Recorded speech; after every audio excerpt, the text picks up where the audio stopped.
তো আজ হচ্ছে ওই যে সকালবেলার কাজকর্ম সেরে নিয়ে তারপর চলে আসলাম রান্নাঘরে। কারণ হচ্ছে চুলাটা যে এত বেশি নোংরা হয়ে গিয়েছে, রান্না করার জন্য একদমই ইচ্ছে করছিল না। আর তোমরা দেখবে যদি রান্নাঘর পরিপাটি না থাকে তাহলে কিন্তু সংসারের কাজ করতেও বেশ ভালো লাগে না।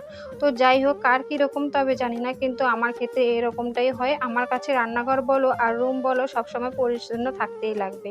তো পরিষ্কার পরিচ্ছন্ন রাখতে বেশ ভালোবাসি, আর সেটা করতে তো কষ্ট করতেই হবে। কারণ হচ্ছে একটা সংসারের পিছনে যদি একটা মেয়ের কষ্ট না করা হয় তাহলে কখনোই সে সংসারটা সুন্দর হয়ে উঠবে না, বা সেটা কখনো সম্ভবও না।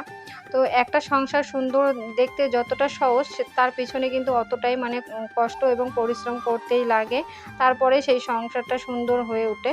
তো যাই হোক, যে কোনো জিনিস দূর থেকে দেখতে বেশ ভালোই লাগে, কাছে আসলে সেটা বোঝা যায় যে সেটার পিছনে কতটা মানে পরিশ্রম এবং কষ্ট করতে হয়। তো যাই হোক, এই যে দেখতেই পাচ্ছ তোমরা, আমি হচ্ছে ওইদিকে চুলাটাও সুন্দর করে পরিষ্কার করে নিয়ে ঘরটাও হচ্ছে পুরো রুমটা এবং রান্নাঘরটা ঝাড়ু দিয়ে নিলাম।